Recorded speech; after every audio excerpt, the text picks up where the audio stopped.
kenna tajaajilaa saffisiisuun rakkoolee bulchiinsa gaarii hiikuu keessatti iddoo olaanaa qaba jedhan abbootiin dhimmaa tajaajilaaf gara aanaa Barreechaa fi aanaa Odaatti argine dubbisne tokko. Bulchiinsa magaalaa Adaamaa aanaa Barreechaa fi aanaa Odaatti guyyaan kenna tajaajila iddoo tokko bakka hooggansi aanaalee kunneenii argamanitti kenname. Uummanni tajaajila barbaacha gara mana hojii mootummaa yeroo dhufu sirnaan keessummeessuu dhabuun rakkoo guddaa bulchiinsa gaarii isa ijoodha. Kenni tajaajila saffisaa fi haqa qabeessa ta'e dhabamuun ammoo walhubannaa uummataa fi mootummaa laaffisuun komiin akka babal'atu taasisa. Akka magaalaa Adaamaatti kenni tajaajila abbaa dhimmaa si'ataa qulqulluu fi iftoominaa akka qabaatuuf guyyoota hojii 5 keessaa guyyaa 3 hooggansii fi ogeessi waajjiratti argame abbaa dhimmaa akka tajaajiluuf kallattii kaa'ameen bu'aan abdachiisan argamaa dhufee jira. Aanaalee bulchiinsa magaalaa Adaamaa guutumatti hooggansa dubartootaatiin gaggeeffaman keessaa aanaa Barreechaa fi Odaa yoo ta'an aanaaleen kunneen guyyoota kenna tajaajila iddoo tokko karaa iftoomina qabuun abbaa dhimmaa tajaajila qulqulluu fi ariifataa kennaa jiraachuu tuunni raadiyoo EBS bakkichatti argamuun taajjabeera. Abbootiin dhimmaa tajaajila iddoo tokko argachuuf gara aanaa Barreechaa fi Odaa dhufan tokko tajaajila argatanitti kan gammadan ta'uu ibsaniiru. Ani abbaa dhimmaati. Dhimmani asii fixachuudhaaf dhimma dhuunfaa kootiitiif aanaa Barreechaa kana dhufe akkuma argitan kana uummanni hedduu tureeyyuu akkaataadhuma kanaan tajaajila kennamaa ture. Namni kun hundi tajaajila ofii isaatiif dhuunfaa isaatiif dhufee tajaajilamee raawwatee uummata yaa'aa deematoo jirudha jechaadha. Anillee ammootiyyuu yeroo uummata kiyya dabareen kiyya nagayetti seenee akkaataa kanaan dhimma kiyya fixadhee raawwadhee tanan jira jechaadha.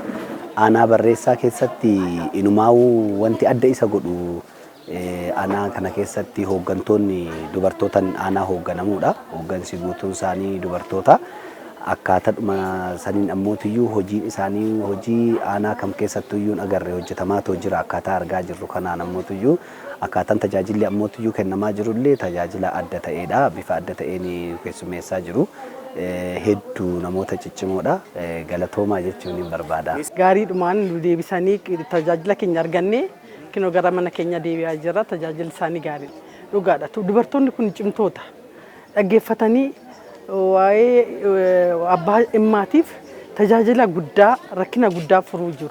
Inni tajaajila iddoo tokkoo kun tajaajila saffisiisuun cinaatti rakkoolee bulchiinsa gaarii hiikuu keessatti iddoo olaanaa qaba jedhan. Naannoo nuti jiraannu keessatti xiqqoo karaa wayii rakkannee turre karaa wayii akkana dhiphaan walaa ta'eetti turee jiru.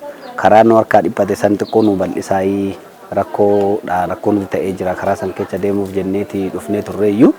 Karaan suni akkaataa tamaan nuuf furamu godhamee raawwatee amma dhimmi rakkoo nuti amma ganama rakkannee itti dhufne sun ganama 20 ol taaneeti as iddoo kana kan dhufnee isaan gaafanne karaan sun amma kana akka sirratuuf guyyaa har'aa kanarraa hojiin eegalamee raawwatee namni wal jalaa hiiqee karaan akka ba'uu danda'u nuuf godhanii amma gaaffii dhufneef nuuf furamee xumurannee raawwannee kaane jechaadha. Bulchituun aanaa Barreechaa adde Buznesh Asaffaa fi bulchituun aanaa Odaa adde Faaxumaa Mahammad wal duraa duuban yaada kennaniin barbaachisummaan guddaan mana hojii mootummaa inni duraa uummata tajaajila barbaacha dhufan sirnaan karaa qulqullinaa amanamummaa fi ariitii qabuun keessummeessuu akka ta'e sadarkaa hundatti hubatamee guyyoonni kenna tajaajila iddoo tokko abbaa dhimmaa itti tajaajilan wiixata roobii fi jimaata adda ba'een hojiirra oolee jiras jedhan. Akkuma beekamu guyyaan abbaa dhimmaa guyyoota 3 guyyaa wiixata guyyaa roobii fi guyyaa jimaataati.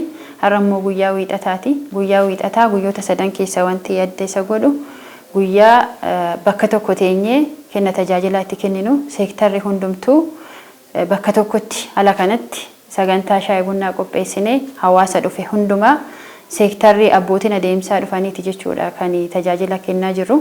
Tajaajila kana wajjin wal qabatee komii garaagaraati ka dhufu ganama kanaan fakkeenyaaf ka keessummeessaa turre roobee wajjin wal qabatee iddoo shinshaanoon hin gaggeeffamnetti galaanni mana namaa seene isa san mana qopheessaa wajjin taane akkaataan itti furuuf yaalle koree ogeessuma gadi bobbaasne caasaa nageenya ogeessota dhimmi kun laallatu yeruma san akka hiikanii dhufan wanti gochaa jiru ni jira jechuudha. Guyyaan kenna tajaajila iddoo tokko akka magaalaa Adaamaatti erga labsamee hojiitti eegallee waggaa 2 ta'uuf deemna. Akka aanaa keenyattis guyyaa kenna tajaajila guyyaa abbaan dhimmaa hooggansatti argatee rakkoosaa gaafii itti dhiyeeffatu jedhamee guyyaa 3 murtaa'ee jira jechuudha. Haala qabatama aanaa keenyattis guyyaa wiixataa roobii fi jimaata hooggansi yoo ogeessi waajjira taa'ee guyyaa itti abbaa dhimmaa keessummeessuudha jechuudha. Kanarraa kaanee jijjiiramni jiru maal fakkaata yookaan immoo abbaan dhimmaa akkamitti keessummaa jira sadarkaa aanaatti jedhee gaafii wajjin wal qabatee dhugaa dubbachuudhaaf erga akkatti teenyee rakkoo uummataa furuu dandeenye dhaggeeffachuu dandeenye rakkoon hedduu faala argachaa jira rakkoon hedduu hiikkachaatiin kan jiruu fi uummanni keenyallee itti gammadee guyyaa abbaa dhimmaa sana beekee dhufeetiniin keessummaatiniin kan jiru ta'uu isaati jechuudha. Itti quufinsa kenna tajaajilaa mirkaneessuuf gaggeessitoota fi ogeeyyiin ogummaa garaagaraa itti bobba'an amaanaa itti kenname sirnaan hubachuun uummata isaanii sirnaan tajaajiluun hundaa ol murteessaa akka ta'e bulchitoonni aanaalee lameenii ni dubbatu. Bulchiisni aanichaa kunneen tajaajila uummataaf xiyyeeffannoo olaanaa kennuun kenna tajaajilaa fooyya'insa qabu uummata biraan ga'uuf rakkoo bulchiinsa gaarii hiikuuf hojjechaa jiru cimsee kan itti fufu ta'us ni dubbatu. Seektaroonni bakka tokko ta'anii abbootii adeemsaa dabalatee jechuudha. Nama kallattiidhaan dhimmisaa bakka sanitti ilaallatu dhufee deddeebi'ee hambisee jira jechuudha wanni guddaan.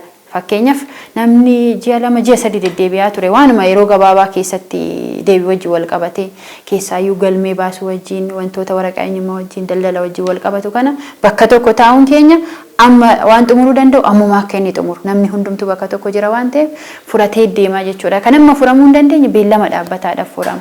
Kun immoo uummanni akka tajaajila si'ataa ta'e akka mootummaallee galateeffatu wanti taasisaa jiru ni jira jechuudha. Kana dura dhugaa dubbachuuf rakkoo hedduu ture jechuudha.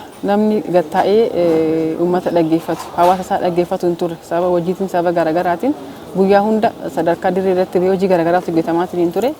Namni dhaggeeffatamaatiin hin turre jechuudha. Haa ta'utti garuu immoo guyyaan sadaan kun murtaa'uun jijjiiramni guddaan uummata keenya bira hin jira jechuudha. Yeroo ammaa kana uummannis itti quufee guyyaa sanas beekeet dhufee rakkoo isaa himachaa jira, rakkoo isaatis furamaatii jira jechuudha. Kana immoo gammadaadha uummannis. Kuni maalidha yoo dhufan hoggansan dhaban bulchaa hin dhabamu yoo bulchaan dhabeetti aanan bulchaa hin dhabamu haala sanaan teenyee rakkoo kana hiikatiniin kan jiruu fi hawaasa biras wanni jiru waan gaarii ta'uusaa.